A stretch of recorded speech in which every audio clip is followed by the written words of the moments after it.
Hey there, friend. Today I thought I'd talk to you about 5 principles that I like to train by.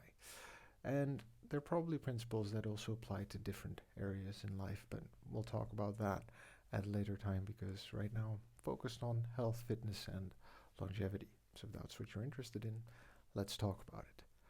Now, the first principle that I try to train by is that if I'm hurt, I can't train. Above anything else, consistency is kind of important. Regular training creates that volume, which is how my body adapts to the stresses I'm putting on it. So I try to train smart, not to get injured. And I'm not doing this to boost my ego. I really try to focus on technique and progression because that's what I'm doing this for in the long run, right? To be able to move well and to be able to live that active life that I want to live. The second principle is that everything is a progression, right? The most common one, I guess, is light to heavyweight, or maybe shorter distances to longer distances. But with kettlebells, it's from simple and basic movements to compound and even complex movements, or doing more in the same time, or doing more in more time, right? Building that endurance and strength, or strength and endurance in the order. And this also ensures that I stay motivated because I'm always working within my capacity, which is one of those things that is very hard maybe to do when was very hard to do when I was younger because I always wanted to go harder, get the result today, tomorrow, and keep going, keep going, keep going without taking a break. But progression is both overloading, loading, overloading, but also resting. And we'll talk a bit more about resting in a moment. The third principle is that I try to enjoy the results because the results are always there, but to love the process and to really enjoy doing the work in the moment. See, if I don't enjoy doing the work, then it won't stick. This is about being in the moment and really showing up and working hard. My looks and my weight loss are a byproduct of the way I live, and that goes in both directions, by the way. I wish I'd known this when I was a teenager in my 20s, like 25 years ago, because I was so focused on the wrong things and I never got the results that I thought I wanted at the time. And now that I've more or less reached the point where I don't care about those things anymore, suddenly everything started to fall into place like a year ago, and I'm very happy with the way I look and the way my body works. But not because I'm focused on it, just because it's a byproduct of the way I'm living and what I'm doing right now, both in terms of sleep, in terms of food, and in terms of exercise. Now, I get it, by the way. I mean, I was 16-year-old and 18-year-old and 21-year-old and 25 years old, and I had all of the social pressure that was there at the time. I got teased in school for my weight.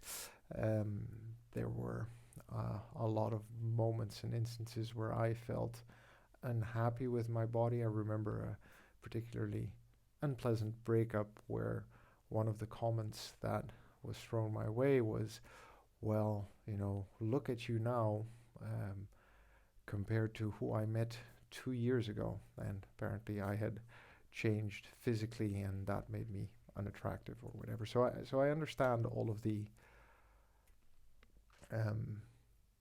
different aspects and motivations that come into wanting to be fit and wanting to be muscular, wanting to exercise, to, in your mind have a certain appeal. But believe me when I say at that age is that it doesn't really matter as much as you think it does. I now realize how little it actually mattered. I was never shy for attention.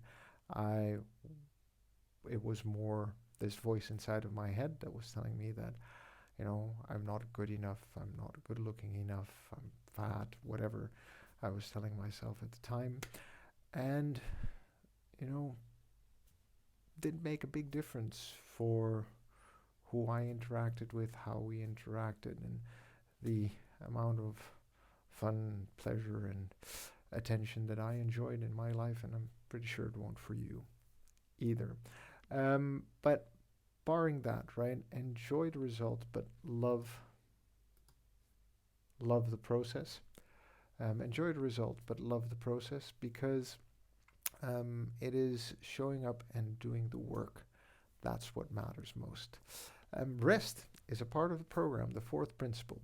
If I don't recover, I can't train and grow. Now, this applies both to my physical health, but also my mental health, my emotional health. After a very stressful period, I need some time away from that to make sure that my mind and also my body actually recovers. But also when I'm learning something new, and this is one that I wish I'd known as a student, right? But actually reading the materials or studying it and trying to make it your own causes friction, is a painful process, because you're adapting the way your brain's wired to access this information, and then you need to take time away from that to allow your body to actually grow stronger or grow better at what it does over time. So cramming, whether it's bench presses or push-ups or pull-ups or a textbook, never a good idea. Even for something that I enjoy very much, like creative writing, if I just keep going, I get stuck. It doesn't get any better. But if you space it out over the 5 years that I've been working on this, taking courses, getting coaching, inch by inch, step by step, there is a progression. So, the time in between the intensity is as important as the intensity itself and the progression itself. I take rest days and rest weeks at different intervals. Actually, I'm starting a rest week now this week, so the day after I record, I do my mobility and core routine in the mornings, but I won't be doing any heavy work for 4 days. And of course, good sleep hygiene and sleep routine are crucial to my health, and I cannot stress this enough, even though we've learned a lot about sleep apparently in the last 10, 12 years. I used to think that coffee was a sleep replacer. Energy drinks were sleep replacer. They are not, right? There are specific things that my body does for me while I'm sleeping, which is building those neural connections, making my body more efficient, cleansing my system from any kind of weird toxins or whatever that build up over time, I believe, in my brain and my body. The moment where those adaptations are created in your body is when you sleep, when I sleep. So sleep is nothing trivial, and what really changed for me the last couple of years is we have 2 kids now. When the youngest turned 1, we kind of went out of that super interrupted sleep phase, and for about 3.5 years it'd been very hard to keep the rhythm of my exercising, keep the rhythm of my fitness, which had built up to a really high level the years before we got married, up until the point we had our first child. I did show up and do the work in between, by the way, in various different ways, but once I was able to sleep again for 6 to 7 hours, more or less uninterruptedly, it became so much easier to actually deal with the stresses of the day, but also find the time to and the focus to work on my health and fitness. So, rest is really a part of the program. Every day there's a block of 8 hours set aside that's dedicated to sleep. And that can be start as early or as late as you want, as long as it's, sufficient for your body to go through all of the sleep cycles it needs to help you function the next day and recover from what happened these days and the past days. The 5th principle, final one, is it should feel like effort. Specific stresses are good for the body and they force adaptations. They make stronger. I think the example that always stuck with me is that the right forearm, the bones in the right forearm of a tennis player who's right-handed, are thicker than the one in their left forearm. We all have a dominant arm, of course, and we're all better with one half of our body than the other, maybe. But that example I heard more than 25 years ago, and it always stuck with me. But whatever part of your body you put under stress or strain or challenge, maybe is a better way to put it, that is the part of your body that's going to adapt. That's part of my body that's going to adapt, or part of my mind that's going to adapt. So learning something new, or that progression, should feel like you're exerting yourself. it should feel like it is more strain than you would need, or than I would need in my everyday day-to-day routine, because that's how I grow stronger and fitter and more capable. And sometimes that's not very pleasant, but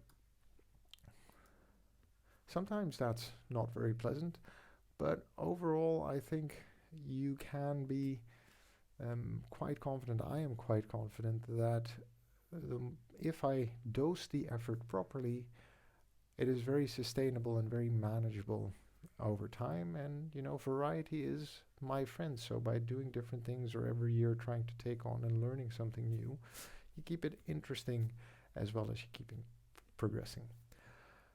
Wow, that was a lot. But if you made it to the end of the video, then I have a little bonus for you here, and that is the sixth principle, maybe, is that time is my friend, because my health and healthy lifespan are a lifelong commitment. This is about being consistent and about taking every day as it comes. I do this because I want to be actively involved in my life, but also the life of the people that I love. I want to have the strength, the endurance, the stability, and the mobility to live that long and healthy and active life. And I found that by being physically fit and active, I also have something that is, I am somewhat more resilient to the stresses that come up in life. In fact, every time that I've gone through a major life transition or change, almost every time, I've either been very fit physically, very healthy, so that's always helped me, or I've started to work on my physical fitness and health as kind of like a cushion to deal with the mental and emotional stresses that surrounded me. But overall, I don't need to be fit tomorrow. I don't need to be fit next week. I don't need to have a six-pack for summer. Those are all things people use to try and sell you their products that by and large come down to be consistent, progressively overload, and eat better and sleep well, which is everything we've just talked about anyway. And then over time, you will start to see the results that you want to see, and then you can get very specific into what you want to do. But, taking the time to do these things, slowing down, and broadening the horizon, not to tomorrow, this next workout, but not even to next week, not even to this year, but 10 years or 20 years or 60 years or a lifespan, you'll start to see that this investment in yourself, investment in myself, of sleep, of good food, of sufficient exercise, of learning new things, of exploring my passions, spending time with the people I care about, finding satisfaction and fulfillment in what I do every day for a living. And those are the things that matter most. And once you build that foundation, everything else kind of falls into place, or it's harder to shake you out of your own reality. At least it's been harder to shake me out of my own reality, because it's quite grounded in the world that I'm a part of. That's it, really. Thanks for watching, and look forward to speaking with you again in a couple of weeks. And I'll be 40 by that time. So there we go.